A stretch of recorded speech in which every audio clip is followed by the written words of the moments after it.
안녕하세요. 저는 얼마 전 이혼을 했고 혼자 어머니를 모시고 사는 남자입니다. 제가 살면서 이런 곳에 사연을 보내게 될 줄은 꿈에도 상상을 못했었습니다. 제 이야기를 들은 친구는 저 같은 사람이 이곳에 많으니 사연 한번 보내보면 어떻겠냐고 하더라고요. 한참을 고민하다가 익명이라고 하니 이렇게 용기를 내어 보내게 됐어요. 아무리 사랑 없이 결혼을 했다지만 이렇게 관계를 끝내게 될 줄은 정말 몰랐어요. 저는 집안에서 맺어준 사람과 결혼을 해서 정말 사랑 없이 아내를 맞이하게 됐어요. 부자들끼리 정략 결혼시킨다는 게 드라마에서나 나오는 건 줄 알았는데 현실도 별반 다를 게 없더라고요. 저희 아버지도 그렇고 장인 어른네도 그렇고 두 분 다 사업을 하는 집안이었어요. 대대로 이어온 사업이라 할아버지를 통해 아버지와 장인 어른이 어릴 때부터 친하게 지냈었어요.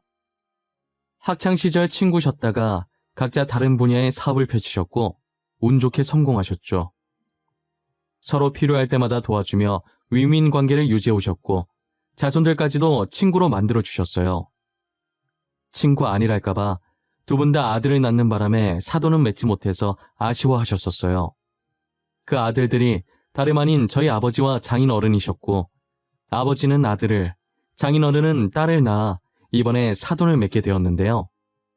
그래도 생판 모르는 사이보다는 알고 지내던 사람과 결혼해서 다행이라는 생각이 들었어요. 하지만 그것도 잠시. 아무리 그렇다고 해도 사랑 없이 어떻게 결혼을 하나 싶은 생각도 들고 결혼식을 올릴 때까지도 기분이 계속 롤러코스터 마냥 왔다 갔다 했어요. 저희는 아버지들끼리 친하시다 보니까 아내와도 어릴 때부터 친하게 지냈었어요. 결혼은 사랑을 가지고 해도 이혼하는 마당에 저희 의사와 상관없이 비즈니스로 만나게 되니 결혼 약속을 잡을 당시엔 저나 아내나 어이가 없긴 마찬가지였죠. 아는 오빠 동생 사이에서 하루아침에 부부라니 이게 웬 말입니까? 하지만 저희는 힘이 없었고 아버지들이 하라는 대로 할 수밖에 없었어요. 살다 보면 감정이 생기겠지 하는 무념무상인 마음으로 아내와의 결혼 생활을 시작했습니다. 사랑도 없이 한 결혼이 얼마나 갈까 싶었는데 생각보다 무탈하게 잘 지냈습니다. 아마 사랑이 없으니 서로에게 기대하는 것도 없고 그로 인해 실망할 일이 없으니 그런 것 같아요. 저희는 결혼하면서 서로가 뭐라고 다니든 신경 쓰지 않기로 했어요.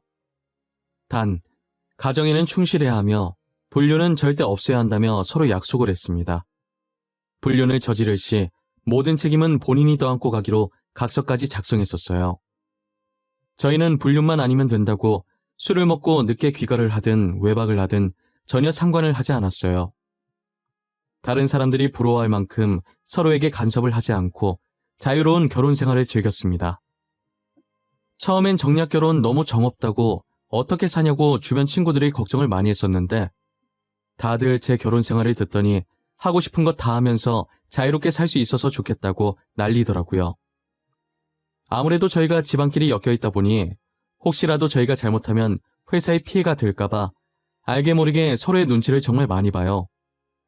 특히나 저희 집안이 아내 집안보다 더 부유해서 아내가 제 눈치를 조금 더 많이 보는 것 같아요.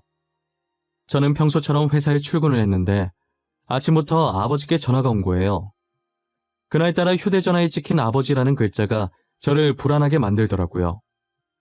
불길한 예감은 빗나가지 않았고 아버지 사업이 급격히 어려워져서 회사를 정리해야 된다는 전화였어요. 아버지는 회사가 어려워질 것을 다 대비해 놓으셨기 때문에 빚이 생기거나 집이 망하거나 하진 않았어요. 아버지는 할아버지께서 열심히 키워오신 회사를 자신이 다 망쳐버렸다고 자책하셨지요. 하루하루 술로 버티며 사시길래 아버지 탓이 아니라며 어쩔 수 없는 일이었다고 위로해드렸습니다. 어머니와 제가 얼마나 애를 먹었는지 아무도 모를 거예요. 아버지께서는 저희의 마음을 알아주셨는지 술을 멀리하고 다시 일어설 준비를 하셨어요. 저희 부모님은 사람 많이 다니고 위치 좋은 곳에 가게를 하나 얻어 도매상을 운영하시게 되었어요. 아버지는 평소 사람 좋기로 소문이 나서 아버지를 도와주시려는 분들이 많았어요. 도매상 오픈한다는 소식에 다들 일찍부터 찾아와서 팔아주시려고 난리더라고요. 걱정 많이 했었는데 다행히 아버지께서 도매상 일을 하면서 다시 웃음을 되찾으셨어요. 그날도 어김없이 회사에 출근했고 이번엔 어머니라고 찍힌 휴대전화가 절 불안하게 만들었는데요. 두 분이서 일을 한 지 2년 정도 지났을 때 아버지께서 돌아가셨다는 전화를 받았어요. 여느 때처럼 가게 문을 열고 발주 넣었던 물건들을 하나씩 정리하고 있었는데 갑자기 아버지께서 가슴을 움켜쥐고 쓰러지셨다고 하더라고요. 어머니는 아버지가 쓰러진 줄도 모르고 재고 정리하느라 창고에 가 계셨었고 그때 들어온 손님이 발견하고 손님의 비명소리에 놀라서 나와봤다고 하시더라고요. 아버지는 심장마비가 왔었고 급하게 병원으로 옮겨졌지만 골든타임을 놓쳐 돌아가시게 됐어요. 어머니는 창고에 가지 말 걸 그랬다고 자신 때문에 골든타임을 놓쳐서 아버지가 그렇게 된 거라며 자신의 가슴을 퍽퍽 소리 나도록 주먹으로 치시면서 후회하고 자책하셨어요. 저는 아무 말도 할 수 없었고 그저 같이 울어드리고 어머니를 안아드리는 것밖에 할 수 없었어요. 아버지가 돌아가신 걸 자신의 탓으로 돌리던 어머니는 장례식 이후 극심한 우울증에 시달리셨어요. 이러다 정말 무슨 일이 날 것만 같아서 지켜보는 제가 너무 불안하더라고요. 더 이상 일도 못할 정도로 상태가 나빠지셔서 결국 도매상을 정리하기로 결정했어요. 저는 아내에게 어머니의 상태를 말하고 조심스럽게 합가를 하는 게 어떻겠냐고 물었어요. 평소 아내는 어머니를 정말 친어머니처럼 잘해줬고 어머니도 아내를 친딸처럼 잘 챙겨주셨었어요. 비록 정략 결혼이라 저랑은 가까운 사이가 아니었지만 저희 부모님과는 정말 가깝게 지냈었거든요. 저는 불편하면 거절해도 되니까 너무 부담 갖지 말라고 했는데 아내는 흔쾌히 그러자고 하더라고요. 여보, 내가 고민 많이 하고 말하는 건데 지금 어머니가 우울증이 심하셔. 저렇게 혼자 두면 안 좋은 일이 생길 것 같아서 혹시 우리 합가하는 건 어떨까? 합가? 어머님 상태 많이 심각한 거야? 하긴 아버님이 돌아가신 걸 자기 탓으로 생각하시니까. 너가 불편하면 거절해도 되니까 너무 부담 갖지 말고 편하게 말해줘. 너가 어떤 결정을 내리든 괜찮아. 생각할 시간을 좀 줄까? 에이, 그럴 필요 없어. 합가하면 되는 거지. 어머님께서 나한테 얼마나 잘해주시는데. 나는 어머니랑 사는 거 좋아. 우울증 걸리면 혼자 두는 거 아니야. 합가하자, 우리. 마냥 철부지 부잣집 딸인 줄 알았던 아내가 그날 처음으로 달라 보였어요. 솔직히 요즘 며느리들 중에 어느 누가 시어머니를 모시고 살고 싶겠어요. 그런데 아내는 고민할 것도 없다며 어머니 혼자 두지 말라면서 합가를 하자고 하더라고요. 저는 그날 이후로 아내를 달리 보게 되었고 아는 동생 그 이하도 그 이상도 아니었던 감정이 조금씩 사랑이라는 감정으로 달라지기 시작했어요. 어머니는 아내가 불편할까봐 합가를 하기 원치 않아 했지만 아내가 어머니를 설득시켜 본가를 정리하고 어머니를 저희 집으로 모셨어요. 워낙 사이가 좋았던지라 합가를 하면서도 문제될 게 하나도 없었어요. 아내는 따로 일을 하지 않고 주부로 지내고 있기 때문에 어머니와 하루 종일 붙어 있어야 했지만 불평 한번 하지 않고 오히려 어머니께서 집안일을 도와주신다며 너무 좋다고 했어요. 어머니는 자신이 저희에게 신세 지닌 입장인데 집안일이라도 도우고 싶다고 하시면서 옆에서 아내를 많이 도와주고 계셨어요. 저는 겉모습만 보기엔 전혀 문제될 게 없어서 두 사람의 말처럼 정말 잘 지내고 있는 줄 알았어요. 하지만 조금씩 달라져가는 어머니의 모습에 의심이 생길 수밖에 없었어요. 어머니는 날이 가면 갈수록 점점 야위어져 가시고 정말 뼈밖에 안 남아 살짝 툭 치면 부러질 것 같았어요. 나이 들면 입이 짧아지면서 살이 빠질 수 있다는 것을 들은 것 같은데 어머니 얼굴을 보면 살이 빠진 수준이 아니라 조만간 쓰러질 정도였어요. 혹시나 아픈 건가 싶어서 아내에게 물어봐도 별다른 증상은 없다고 하더라고요. 여보, 아무래도 어머니 몸에 문제가 있는 것 같아. 날이 갈수록 저렇게 살이 빠지시니 원. 조만간 병원에 가봐야 할까봐. 저러다 쓰러지시기라도 하면 큰일이잖아. 원래 나이 드시면 음식 먹는 양도 줄어들고 살도 빠지고 그래. 오빠가 너무 오버하는 거 아니야? 그리고 내가 매 끼니마다 건강식으로 잘 챙겨드리고 있어. 너가 우리 어머니 잘 챙기는 건 알지. 근데 이제 어머니 나이도 있는데 저렇게 말라가시니까 병이라도 있는 건지 걱정돼서 그러지. 아픈데 우리 걱정할까봐 말 못한 거면 어떡해.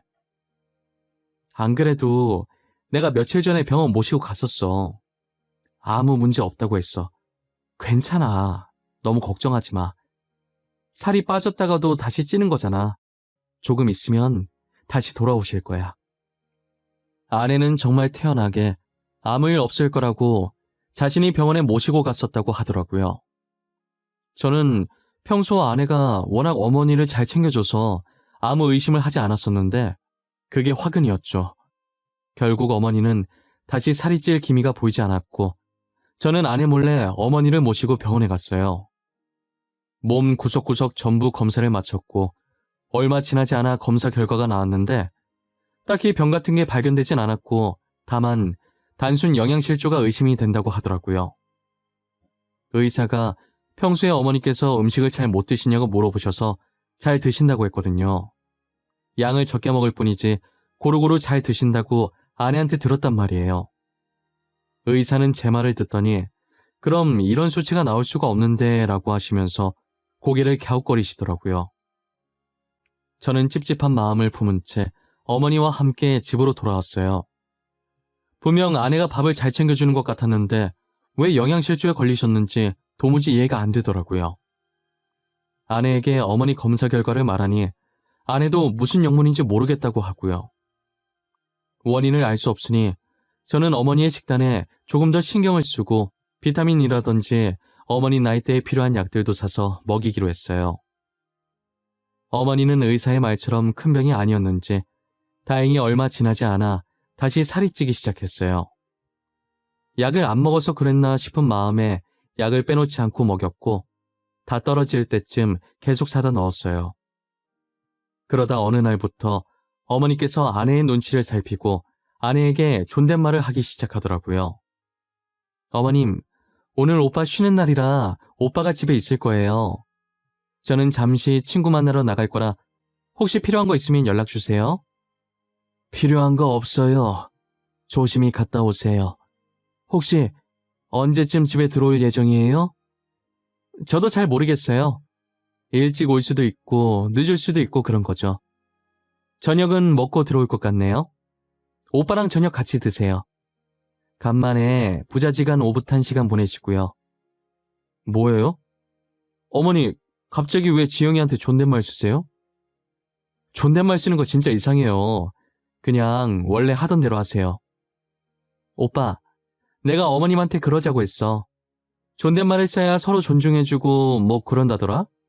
아무튼 이런저런 이유로 이제부터 서로 존댓말 쓰기로 했어. 나 갔다 올게. 어머님 잘 모시고 있어. 아내는 서로 존중해주기 위해 존댓말을 쓰기로 했다는데 옆에서 듣는 제 입장은 다르게 느껴졌어요. 게다가 아내의 장단을 맞춰주겠다고 같이 존댓말을 해주는 어머니가 이상하게 느껴지더라고요. 그렇게 아내는 친구를 만나러 떠났고 저는 어머니가 저러다 말겠지 하고 고개를 좌우로 저었어요. 당시에 저는 아무것도 몰랐고 정말 어리석게 아내의 말이 다 맞는 줄 알았어요. 어머니는 아내가 나간 것을 확인하고 주방으로 가서 냉장고를 열더니 음식을 미친 듯이 먹더라고요. 못 먹고 죽은 귀신이라도 붙은 사람처럼 손으로 반찬을 마구 집어먹는데 너무 당황스러웠어요. 어머니, 왜 그러세요?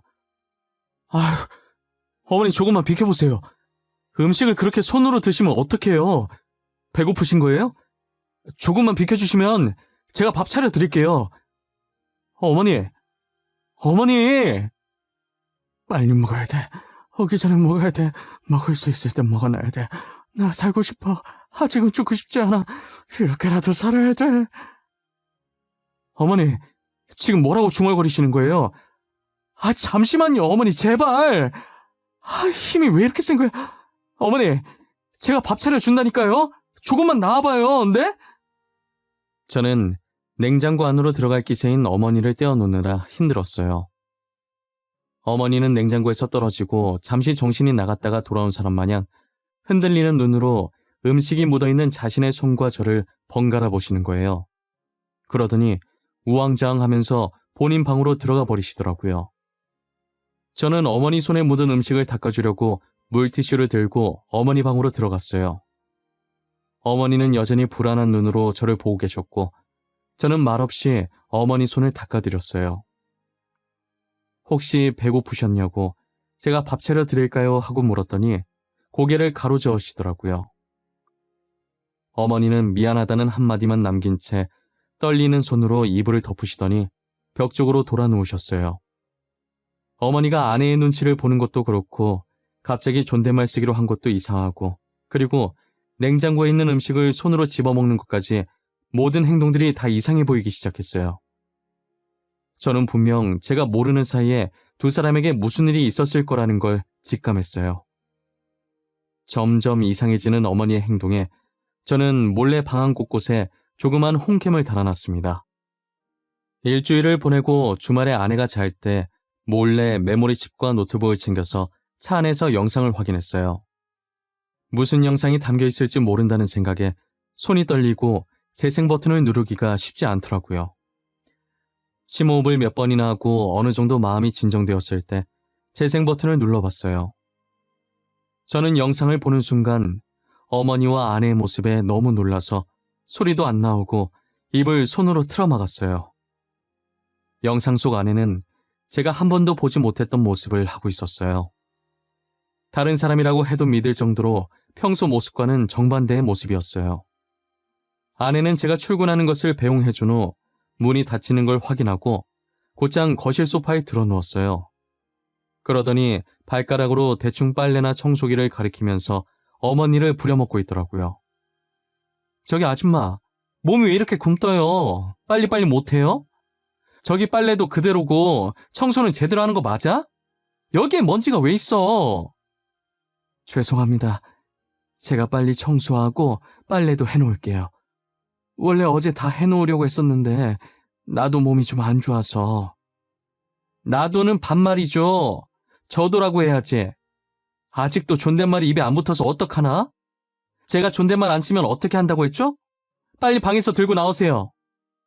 아내가 거실에 앉아 있었고 어머니는 옷방으로 들어가더니 효자손을 들고 오더라고요. 효자손을 건네받은 아내는 왜 이렇게 청소가 안 되어 있냐며 크게 소리를 지르더니 먼지가 조금이라도 쌓인 부분을 가리키며 치우라고 지적질하고 있었어요. 그렇게 1시간 동안 어머니를 마치 가정부처럼 명령을 하고 있더군요. 아내가 효자손을 들고 휘두를 때마다 어머니가 움찔움찔 거리시는 게 보였습니다. 너무나도 충격적인 모습에 할 말을 잃어가던 차에 더 충격적인 것을 알게 되었습니다. 어머니를 노예처럼 부려먹는 것도 모자라 집안에 남자까지 끌어들인 거예요.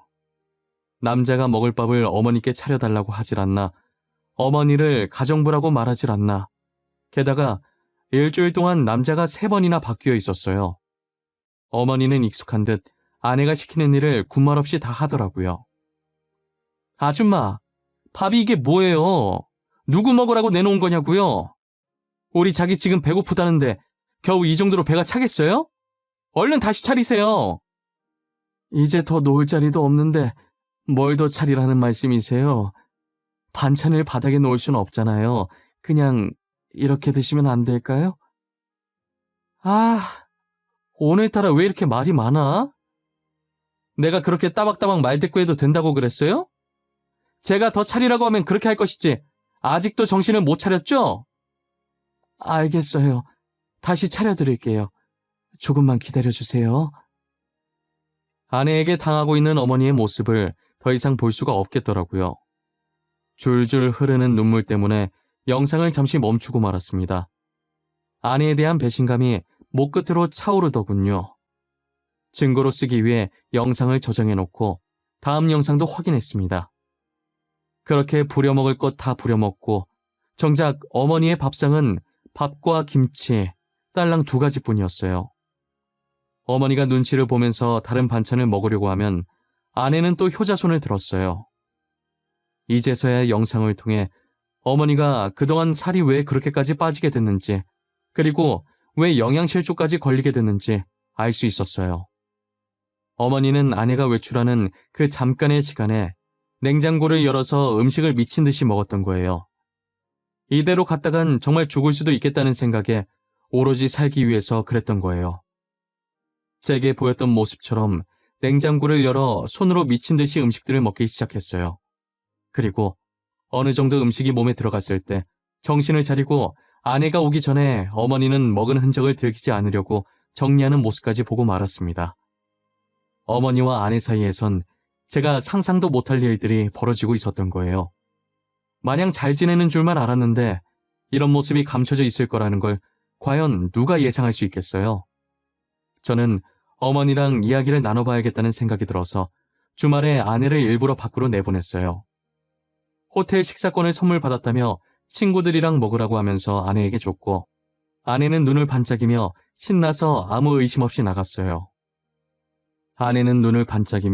신나서 아무 의심 없이 나갔어요. 어머니는 아내가 나가자 자동으로 냉장고로 향하려고 하길래 어머니의 어깨를 양손으로 잡았어요. 저는 어머니의 눈을 똑바로 쳐다보고 말했어요. 어머니, 도대체 지영이랑 무슨 일이 있었던 거예요? 왜 혼자 당하고만 있으셨어요? 저한테 말을 하셨어야죠. 왜 그러고 있었어요? 왜? 너 다 알고 있는 거야? 전부 다? 어떻게 알았어? 다 봤어? 내가 우리 아들 속상하게 했네. 미안해. 울지 마, 아들. 엄마가 잘못했어. 어머니가 뭘 잘못했다고 저한테 사과하세요. 사과하지 마세요. 어머니가 이러고 사는 줄도 몰랐던 제가 더 죄송하죠. 어머니, 너무 죄송해요. 나만 참으면 다 괜찮을 줄 알았어. 나만 참으면.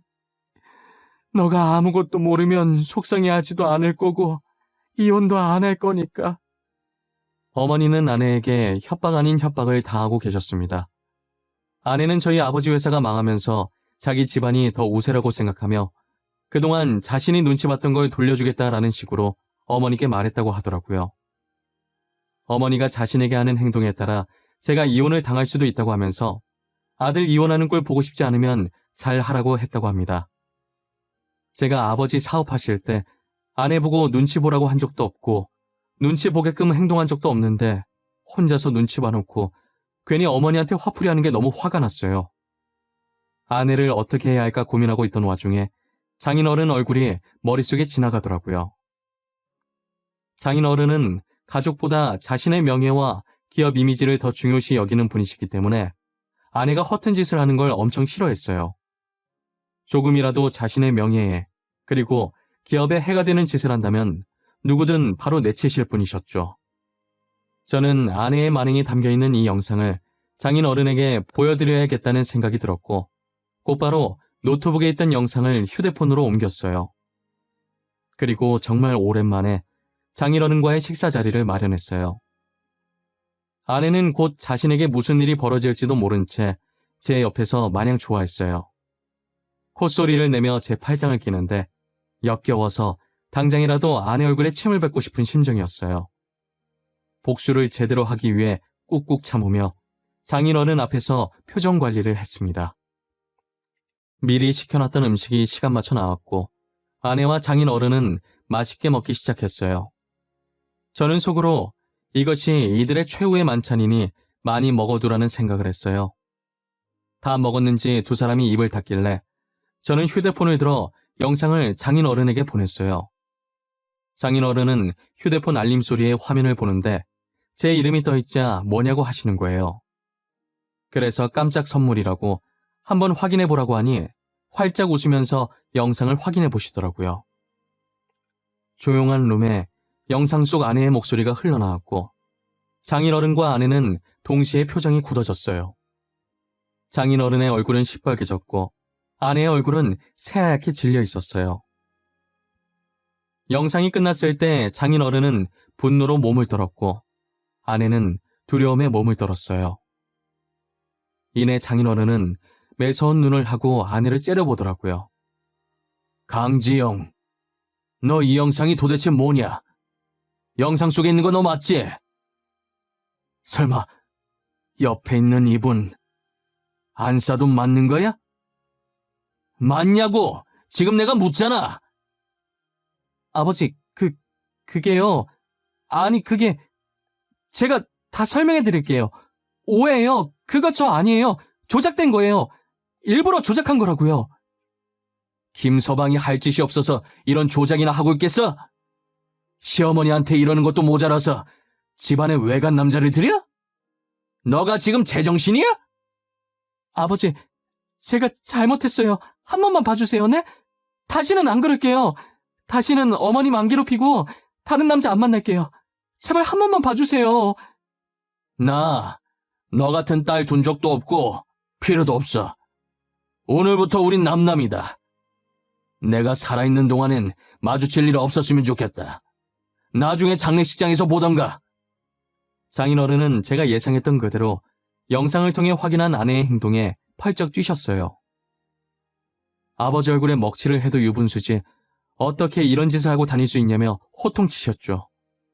장인어른은 제게 얼굴을 볼 면목이 없다고 연신 미안하다고 하셨어요. 저는 장인어른께 사과해야 할 사람은 따로 있는데 왜 장인어른이 사과하시냐며 사과하지 마시라고 하고 아내만 내버려 둔 채 같이 식당을 빠져나왔어요. 아내는 친정에서도 쫓겨나고 저희 집에서도 쫓겨났어요. 몇 번이나 저희 집에 찾아와서 잘못했다고 한 번만 봐달라고 했는데 계속 무시하니 한동안은 저희 앞에 나타나지 않더라고요. 장인어른께 카드도 뺏겨서 할 수 있는 게 없으니 아마 상간남들 중 한 명한테 가지 않았을까 싶네요. 장인어른은 제게 잘해주셨기 때문에 장인어른한테까지 피해를 주고 싶지 않아서 조용히 아내와 이혼하고 어머니를 모시고 이사를 갔어요. 아내 때문에 정신적으로 충격을 많이 받으셔서 계속 두려움에 떠시길래 병원에서 치료를 하기 시작했어요. 장인어른은 어머니 앞에 나타나 다시 한번 죄송하다고 대신 사과드리겠다고 하면서 고개를 숙였어요. 안사돈, 무슨 말을 해도 위로가 안 될 것이고 저희를 용서 못하시겠지만 정말 죄송합니다. 진심으로 사과드리겠습니다. 제가 자식을 잘못 키운 탓입니다. 아니에요. 사돈 어른 이러지 마세요. 사돈 어른께서 이러시니 괜히 제가 더 불편하네요. 저는 괜찮습니다. 참으면 병된다고 했는데 자식 걱정하느라 미련하게 참은 제 잘못이죠. 제가 자식을 잘 키웠다면 안사돈께서 이런 수모를 겪을 일도 없었을 거예요. 정말 죄송합니다. 모든 것이 다 제 잘못입니다. 장인어른은 몇 번이나 고개를 숙이셨고 어머니의 모든 치료 비용은 장인어른께서 부담하셨어요. 틈틈이 어머니를 찾아와서 안부를 묻고 상태를 확인하곤 했어요. 이런 장인어른을 볼 때면 도대체 누구를 닮아서 아내가 저 모양인지 의문이더라고요. 장인어른께서는 저를 많이 아끼셔서 아직도 저와 연락을 하고 지내세요. 가끔 저희 아버지 얘기도 하고 같이 납골당에 가곤 했어요. 장인어른도 이제 나이가 있는지라 회사를 다른 사람에게 맡겨야겠다고 하시더라고요. 그러면서 제 손을 잡으시더니 아들이 없어서 믿고 맡길 수 있는 사람이 저밖에 없다고 저한테 자신의 회사를 맡아달라고 하시는 거예요. 제가 계속 못하겠다고 했지만 장인어른이 너무 간곡히 부탁하시는 바람에 그렇게 하겠다고 했어요. 그래서 원래 다니던 회사를 그만두고 장인어른 회사로 들어가 밑에서부터 차근차근 배우고 있어요. 직원들도 다 착하고 일도 잘하고 놀 땐 또 잘 놀고 제가 직원들한테 보고 배운 것이 많았어요. 제가 다녔던 회사랑은 조금 다른 일이라 힘들 줄 알았는데 옆에서 도와주는 저희 직원들 덕분에 힘냈어요. 앞으로도 직원들과 함께 즐거운 회사 생활을 해보려고요. 그리고 저희 어머니도 현재 상태가 많이 좋아져서 병원에 치료받으러 가는 횟수가 줄어들었어요. 이대로라면 얼마 지나지 않아 병원도 안 가고 예전처럼 정상적인 생활을 할 수 있을 것 같아요. 가끔 곤히 잠드신 어머니를 볼 때면 진작 알아차리지 못해서 죄송한 마음밖에 들지 않아요. 조금만 더 빨리 알아차렸더라면 어머니께서 이렇게 힘들어하지 않았을 텐데 말이에요. 저는 앞으로 이런 일이 2번 다시는 일어나지 않도록 어머니를 잘 모시며 살려고 합니다. 여러분들도 아픔 없이 행복한 하루하루를 살아갔으면 좋겠네요.